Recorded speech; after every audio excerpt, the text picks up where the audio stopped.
আসসালামু আলাইকুম। রামিসার ঘটনাটা নিয়ে একটা বিষয় বারবার মাথায় ঘুরছে, আর সেটা প্রতিটি মা বাবার জন্য ভয়ঙ্কর গুরুত্বপূর্ণ। প্রথমে অনেকেই ভেবেছিল হয়তো কোনো পুরুষ তাকে চকলেট বা খেলনার লোভ দেখিয়ে ডেকে নিয়েছিল, কিন্তু পরে জানা গেল তাকে ফ্ল্যাটে ডেকেছিল একজন নারী। আদর করে ঘরে ঢুকিয়ে দরজা বন্ধ করে দেওয়া হয়েছিল, এবং সেই ফ্ল্যাটটা ছিল রামিসাদের বাসার সামনে, অর্থাৎ এপাশ ওপাশ এভাবে অপোজিট অবস্থায় ছিল, এবং রামিসা মাঝখানে বসে খেলা করছিল। দুইটা দরজার দূরত্ব ছিল মাত্র 7 ফুট। এখানেই সবচেয়ে বড় ভয়টা লুকিয়ে।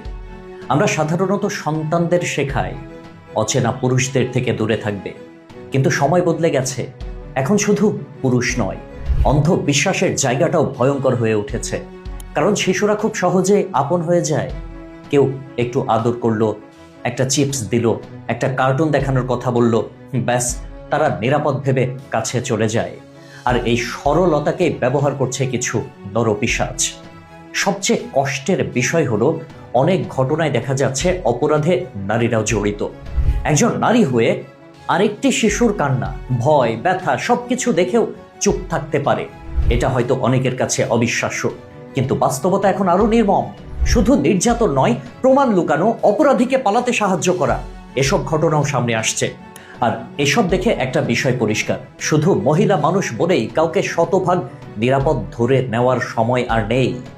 এই কথাগুলো কাউকে ছোট করার জন্য নয়, বরং সন্তানদের নিরাপত্তা নিয়ে নতুনভাবে ভাবার জন্য।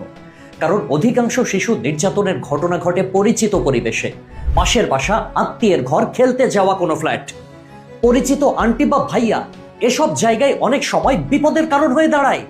বিশেষ করে 6 থেকে 14 বছরের শিশুদের ক্ষেত্রে ব্যাড টাচ বা নিপীড়নের অনেক ঘটনাই শুরু হয় খেলাধুলা, কার্টুন দেখানো, মোবাইল দেওয়া কিংবা ছোটখাটো উপহারের মাধ্যমে। শিশুরা বুঝতে পারে না কোনটা স্নেহ আর কোনটা ফাঁদ, তাই তাদের শুধু ভদ্র হতে শেখালে হবে না, সতর্ক হতেও শেখাতে হবে। অনেক অভিভাবক এখনো বিষয়গুলো হালকাভাবে নেন। বাচ্চারা এসব বুঝে নাকি? এই বয়সে এমন হয়। এই মানসিকতাই সবচেয়ে বিপজ্জনক। কারণ অপরাধীরা জানে সমাজ এখনো শিশুদের অভিযোগকে গুরুত্ব দিতে শেখেনি, আর সেই সুযোগেই তারা আরো বেপরোয়া হয়ে উঠছে। তাই সন্তানকে সময় দিন, শুধু স্কুলে পাঠিয়ে দায়িত্ব শেষ ভাববেন না। ও কার সাথে মিশছে, কোথায় যাচ্ছে, কার বাসায় সময় কাটাচ্ছে, এগুলো খেয়াল রাখুন। আপনার অনুপস্থিতিতে যেন কেউ তাকে আলাদা কোথাও নিয়ে যেতে না পারে, সেটা নিশ্চিত করুন। শিশুকে শেখান, কেউ ডাকলেই যেতে নেই, কেউ গিফট দিলে বিশ্বাস করতে নেই।